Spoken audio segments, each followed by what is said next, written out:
से आप लोगों से मुलाकात नहीं हुई थी, तो सोचे कि आप लोगों से बात कर ले। मुद्दे जिनके ऊपर हम चर्चा करने के लिए आए थे वो मुद्दे, लेकिन आपका कहना है कि कुछ है। तो एक तो ये है कि सबसे पहले हाथरस की जो घटना है उसके बारे में हमने भी आंदोलन किया है, और हमें इस पूरी घटना के अंदर दुख इस बात का हो रहा है कि एक महिला, एक लड़की के साथ इस तरह का बलात्कार होता है, और सत्ता में बैठे जितने भी राजनीतिक पक्ष है, विशेषकर भारतीय जनता पार्टी, जो इस मुद्दे को राजनीति के चश्मे से देख रही है, उनकी हम निंदा करते हैं कि वो लोग सड़क के ऊपर उतर के नहीं आए हैं। तो क्या ये हो गया है कि अब लड़की की जात क्या है, लड़की का पक्ष क्या है, कौन इसका विरोध कर रहा है? तो ये जो सब जो हो रहा है इसकी हम कड़ी निंदा करते हैं कि इस तरह की हरकत नहीं होना चाहिए। सभी लोग एक साथ मिलकर आना चाहिए। तो गलत हुआ है, ऐसा नहीं है कि उसका कोई समर्थन कर सकता है करके, लेकिन जिस तरह से इस मुद्दे को लेकर जात और धर्म के बीच में आज उत्तर प्रदेश, बिहार के अंदर जिस तरह से दो समाजों के बीच में एक ऐसा समाज कूद पड़ा है जो कह रहा है कि नहीं, ये जो हुआ है ये लड़के इसके लिए दोषी ही नहीं है।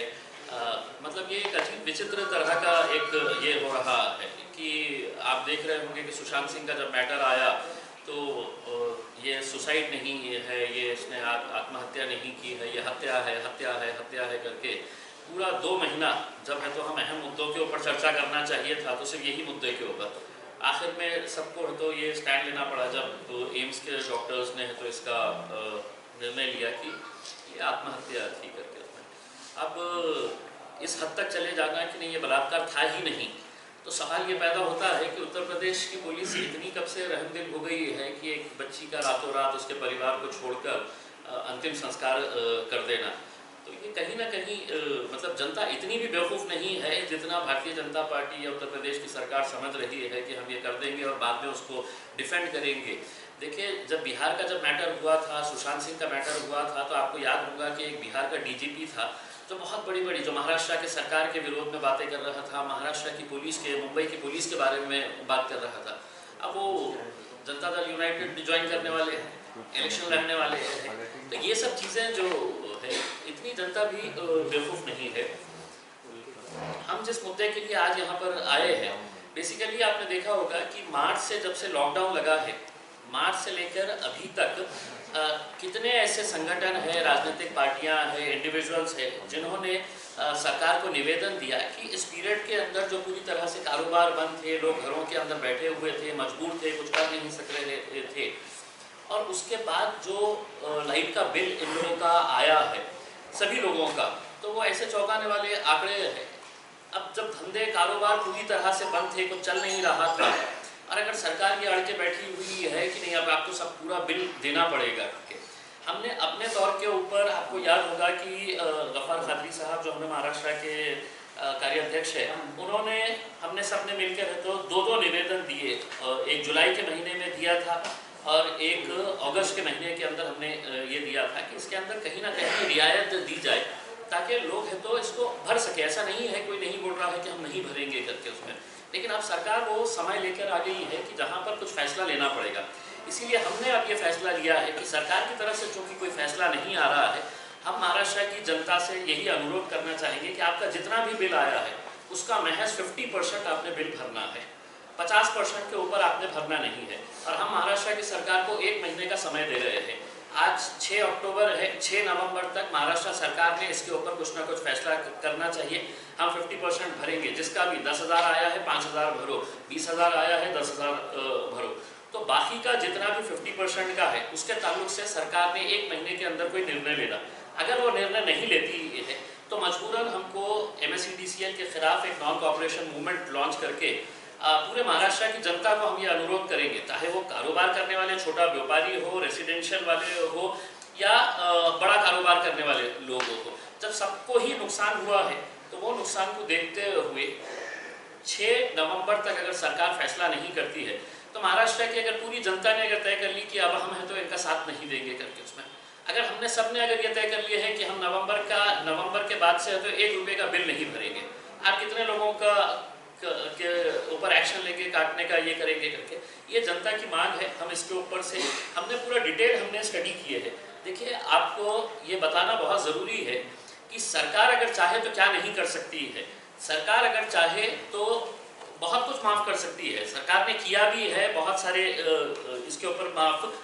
हम ये चाह रहे हैं कि इसके ताल्लुक से भी एक उदाहरण के तौर के ऊपर मैं लोकसभा के अंदर एक इंडस्ट्री के ताल्लुक से मैं भाषण दे रहा था। देखिए, पिछले जब से मोदी सरकार आई है, इन्होंने किन किन लोगों के कर्जे माफ़ किए हैं और किन किन लोगों को पैसा लेकर ये बोला है कि तुम उड़ जाओ यहाँ से करके। जैसा ललित मोदी 125 करोड़ रुपये, ललित मोदी 125 करोड़ रुपये 2015 में भाग गया। कहाँ है? तो अभी माल्टा में है। बहुत अच्छा एक आइलैंड है माल्टा। 2015 यानी कि मोदी सरकार से। विजय माल्या 9000 करोड़ रुपये 2016 में हवाई जहाज में बैठे इंडिया को बाय बाय करें और अभी लंदन में है, 9000 करोड़ रुपये। जतिन मेहता 7000 करोड़ रुपये 2016 में हवाई जहाज में बैठे और कैरिबियन आइलैंड, बहुत ही खूबसूरत जो आइलैंड है, वहाँ पे चले गए। ये आपका और मेरा पैसा लेके उड़े हैं उसके।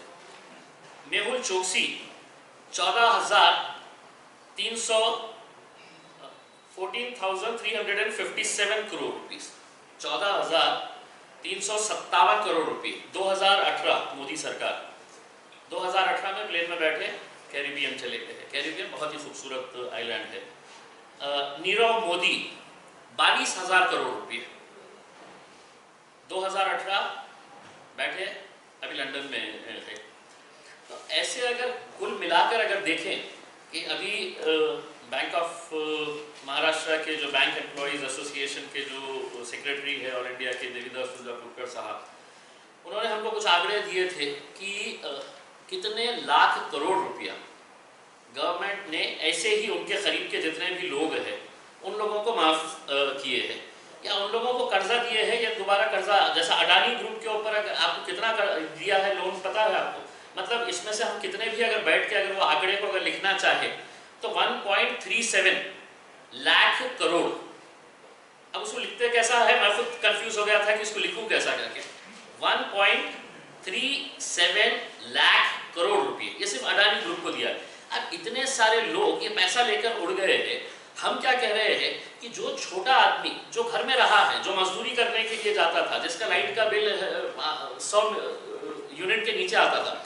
देखिए, सिर्फ अगर आंकड़े की अगर हम बात करते हैं तो औरंगाबाद सिर्फ अगर हम ज़िले का अगर एक रेवेन्यू अगर निकाले है कि लाइट का बिल से कितना जनरेट होता है पैसा MSEDCL को, तो एक रफ अनुमान ये है कि 300 करोड़ से 400 करोड़ औरंगाबाद ज़िले का, 300 करोड़ से 400 करोड़ रुपये के बीच में औरंगाबाद ज़िले का। और पूरे मराठवाड़ा का कितना बिल जनरेट होता है, MSEDCL को कितना पैसा मिलता है, तो वो 600 करोड़ से 700 करोड़ रुपये। अब आप सोचिएगा कि सिर्फ औरंगाबाद ज़िले का, जिस ज़िले का नेतृत्व मैं करता हूँ, वहाँ से अगर 400 करोड़ और पूरे मराठवाड़ा से अगर 700 करोड़, तो उसका रीज़न ये है कि हमारे पास इंडस्ट्रीज़ है, बड़ा शहर है, कारोबार ज़्यादा है। अब इनमें से सिर्फ औरंगाबाद शहर की अगर हम बात करते हैं तो 2.5 लाख जो कंज्यूमर्स है, रेसिडेंशियल कंज्यूमर्स है 2.5 लाख, उसमें से 1.5 लाख ऐसे कंज्यूमर्स है जिनका महीने का एवरेज बिल जो आता है वो 100 यूनिट से नीचे आता है। यानी कि सरकार अगर इसके ऊपर फैसला करती है कि हम या तो यूनिट वाइज आप कम करें कि हम आपका तो हर महीने का 150 यूनिट 200 यूनिट हम आपका हर महीने का जितना भी बिल आया है उतना करें, या नहीं तो सरसकट मार्च से लेकर अभी तक जितना बिल आया है उसका 50% हम भरेंगे। 50% अगर आप नहीं भरेंगे तो हम अगले महीने से है तो बिल ही नहीं भरेंगे। और मैं महाराष्ट्र की जनता को ये कहना चाह रहा हूँ, जब ये मैं आपको आंकड़े दे रहा हूँ तो ये आपके पैसे हैं। अगर ये मोदी लेके जाते हैं, मोदी मतलब ये मोदी नहीं, लेकिन इत्तेफाक से होता है कि नाम बहुत सारे जो बेमानों के हैं, ललित मोदी है, नीरव मोदी है, तो ये जो पैसा लेके चल जा रहे हैं, ये 2 मोदी ने है तो कितने हज़ार करोड़ लेके चले गए हैं। फिर ये विजय माल्या, जतिन मेहता, मेहुल चोकसी, तो ये जो पैसा लेकर जा रहे हैं इनके ऊपर कोई कार्रवाई नहीं हो रही है। उसके अंदर ये हवाई जहाज में बैठ रहे हैं, टाटा बाय बाय करके निकल जा रहे हैं। हम बोल रहे हैं कि हमारा जो काश्तकार है, जो मजदूर आदमी है, जो रोजी रोटी कमाता था, उसका आपने अगर 200 यूनिट अगर महीने का अगर माफ़ कर दिए है तो क्या, और ये मैं अकेला कह रहा हूँ ऐसा नहीं है, मैं समझता हूँ तमाम राजनीतिक पार्टियों ने इसका मांग करनी चाहिए। बहुत सारे संगठनों ने निवेदन दिए हैं, हमने खुद ने निवेदन दिया है, और अगर सरकार खामोश बैठी है तो हम अगर चाहे तो हम ये भी कर सकते हैं कि नहीं हमारे पास पैसा आ ही नहीं है, कारोबार हो ही नहीं है, तो हम कुछ भी नहीं भरेंगे। हमको मालूम है कि सरकार की भी परिस्थिति खराब है, तो वो सरकार की परिस्थिति को देखते हुए हम 50% का फैसला ले रहे हैं। अगर सरकार चाहती है कि अगले महीने से इस बिल के अंदर कुछ रियायत मिलेगी जो हम मांग कर रहे हैं, तो ही आगे का बिल भरा जाएगा, वरना 6 नवंबर के बाद से हम जनता से अपील करेंगे कि किसी ने भी 1 रुपया पैसा भरना नहीं। पूरे महाराष्ट्र के अंदर अगर जनता कर लेती है तो ये मजबूरन, और ये हर एक के लिए, ऐसा नहीं है कि इसका फ़ायदा कुछ लोगों को होगा करके, आज हर कोई इसकी वजह से परेशान है। मोदी साहब ने तो बोल दिए थे कि साहब नौकरियों पे से निकालो मत, उनकी सैलरी काटो मत, लेकिन हकीकत आप खुद जानते हैं कि कितने सारे लोगों को बेरोजगार किया गया है, कितने सारे लोगों की सैलरीज काट दी गई है। भाई जिसकी सैलरी 10,000 रुपये थी, आज उसको अगर 6,000 रुपये मिल रहे हैं, 7,000 रुपये मिल रहे हैं, तो वो कहाँ से ये सब चीज़ें करेगा। उसका एक फिक्स्ड लाइफस्टाइल हुआ करती थी कि मेरा लाइट का बिल इतना आने वाला है, मैं इतना ये भरूँगा। तो ये सब चीज़ों को देखते हुए हमारी सरकार से यही अनुरोध है कि सरकार इसके ऊपर जल्द से जल्द फैसला करे। और दूसरा ये है कि जितने भी महाराष्ट्र के अंदर धार्मिक स्थल है, चाहे वो मंदिर हो, मस्जिद हो, गुरुद्वारा हो, गिरजाघर हो, जैन लोगों की मंदिर हो, या हमारा बुद्ध विहार हो, ये सबके 100% बिल माफ़ होने चाहिए। मतलब इसके अंदर कोई ये नहीं है आपने तो पूरे ये बंद करके रख डाले थे, आपने पूरे धार्मिक स्थल बंद करके रख डाले थे, आज भी बंद करके रखे हुए हैं। इनका शून्य बिल होना चाहिए, इनके ऊपर कोई भी 1 रुपये का बिल इनको देना नहीं चाहिए। धार्मिक स्थल जितने भी है पूरे महाराष्ट्र के अंदर, उसको आपने ज़ीरो बिलिंग करके करना चाहिए। वैसे भी आपको रेवेन्यू कहाँ से मिला है, धार्मिक स्थल तो आपने भी बंद कर दिए थे, अभी तक बंद ही है। आपने शराब की दुकान, तो पैसे भी आपका रेवेन्यू तो आया हुआ है, तो उसको कंपनसेट कर दीजिएगा। तो हमारी तरफ से ये था, आपकी तरफ से लाइट बिल जो है 50% देने का डिमांड कर रहे हैं, और जब तक अपन जी के पास जाएंगे नहीं, वहाँ पेमेंट करेंगे ना, तब तक पेमेंट तो लेती नहीं। कहाँ पे लाइट बिल वाले देखिए, अब हमने ये मांग किए है। अब हमारे पास ये है कि अगर सरकार अगर चाहती है कि लोगों ने पैसा भरना है करके, तो पैसा भरेंगे उसमें। त्यांना कापता येईल आमची लाईट, तर आम्हाला ही कापता येईल। MSCDCL ने 2 प्रोविजन करे हुए, एक तो 3 हफ्ते में बिल भरना है, और अगर एक साथ अमाउंट करें 2% का उनको बेनिफिट है। ये 2 स्कीम्स उन्होंने ऑलरेडी दी, अब आप 50% बोल रहे हो तो आप मुझे ये बताइएगा कि इन्होंने रियायत कहीं के लिए है कि मुझे 10,000 रुपये का बिल आया है, तो 3 इंस्टॉलमेंट के अंदर, तो मेरे पास क्या आसमान से टपक कर आने वाले हैं, या MSCDCL मुझे बैंक के लोन दिलाने वाली है। भाई जिसका कारोबार ही बंद था, जिसका धंधा ही नहीं हुआ है, जो गया ही नहीं काम के लिए, वो कहाँ से ये भरने वाला है। तो ये रियायत जो है ये सिर्फ आपको एक मतलब धूल झोंकने के लिए है कि चलिए हम कुछ तो रियायत दिए है, जब पैसा ही आपके पास जनरेट नहीं हुआ है। देखिए इसका कहीं ना कहीं कुछ ना कुछ तो भी सरकार को ये निकालना पड़ेगा उसमें। और मैं ये अपेक्षा करूंगा कि इसके अंदर तमाम राजनीतिक पार्टियां, चाहे वो सत्ता में बैठे, अब दुर्भाग्य ये है कि सत्ता में बैठे 3 पार्टियां हैं, तो तीनों के तीनों ऐसे खामोश बैठे रहेंगे। अगर विपक्ष में अगर बैठे रहते तो आज हंगामा करे होते। भारतीय जनता पार्टी को जनता के मुद्दों से कोई लेना देना नहीं है। उनके 20 लोग आते हैं, एक पोस्टर लेके आते हैं, आंदोलन करते हैं, फोटो खिंचाते हैं और निकल जाते हैं। ये जनता के मुद्दों के ऊपर है तो वो भी आवाज़ नहीं उठा रहे हैं। हमारी अपेक्षा ये है कि इसके अंदर शिवसेना भी इसके अंदर आवाज़ उठाए, और आप लोगों का जिम्मेदारी है कि आप पूछें कि ये मांग रास्त है या नहीं है करके, उसको जस्टिफाई करने दें। अगर वो बोले कि नहीं भाई 100% भरना पड़ेगा करके, तो आपको भी समझ जाएगा कि जनता के साथ कौन खड़ा है करके। ये जो मांग है ये आपकी जो है ये टोटली बकवास है कि 2% की रियायत, मतलब 10,000 रुपये का अगर बिल आ रहा है, किसका 20,000 रुपये का बिल आ रहा है, तो 2% क्या मायने रखते हैं। और कहाँ से आ रहा है पैसा कि आप 2% की रियायत दे रहे हैं। 6 महीने तक नहीं लिया तो औरंगाबाद से साहब 300 से 400 करोड़ रुपए का रेवेन्यू MSCDCL को मिलता है। मैं अकेला अगर काटूं नहीं दिया तो मेरे ऊपर कार्रवाई कर सकते हैं। मैं जनता को आह्वान करूंगा कि किसी ने भी 1 रुपया नहीं भरना चाहिए, क्योंकि ये उनकी लड़ाई है। और उसके बावजूद बावजूद भी जनता को लगता है कि नहीं भाई पूरा भर दे रहा है करके, तो आपको खुद समझ में आएगा कि 6 नवंबर के बाद आपका रिजल्ट क्या आता है करके। 6 तारखेनंतर आपण काय करणार आहात जर माफ केलं नाही किंवा 6 तारखेनंतर आपली काय दिशा असणार? आमचं हे आवाहन असणार आहे लोकांना की 6 नोव्हेंबर पर्यंत याच्या बाबतीत सरकारने काही तोडगा काढला नाही तर महाराष्ट्रामध्ये राहणारा ते डोमेस्टिक कन्झ्युमर असू द्या किंवा छोटा व्यापारी असू द्या, कमर्शियल बिझनेस कन्झ्युमर असू द्या, त्यांनी 1 रुपया भरायचे नाही. कारण काय आहे की आपण सगळ्यांसाठी देतो.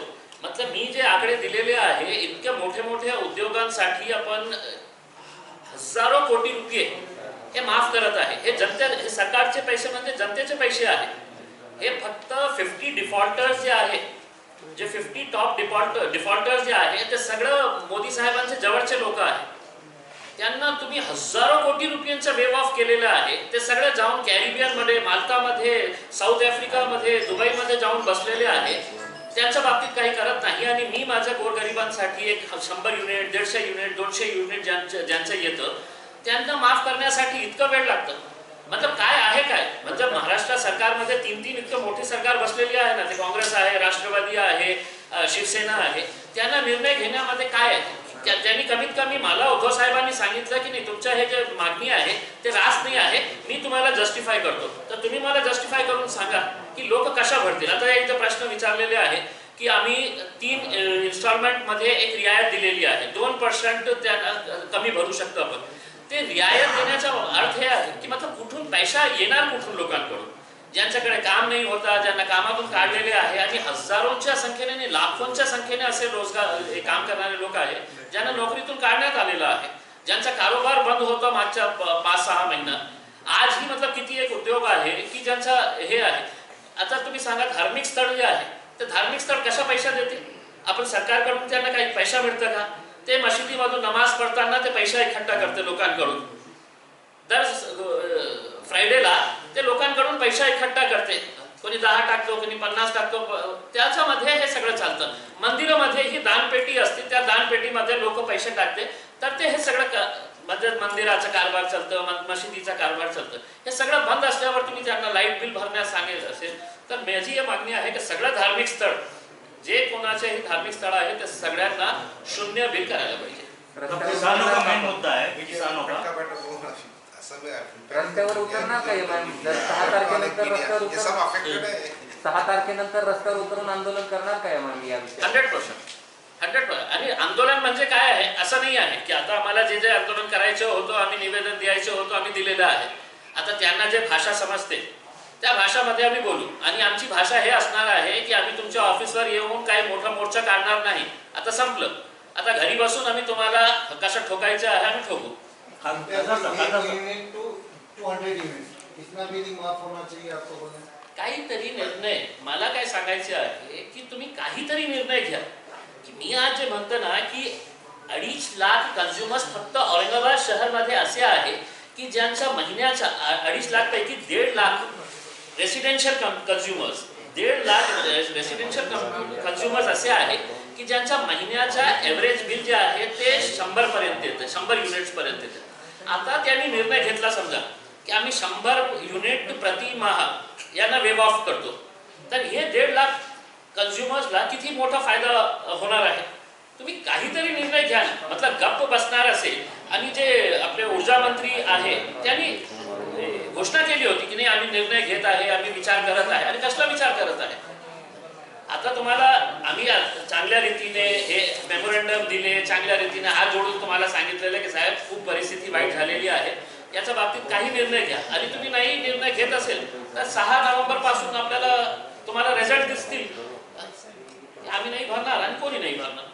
किसान बहुत परेशान है साहब, किसान भी बहुत परेशान है.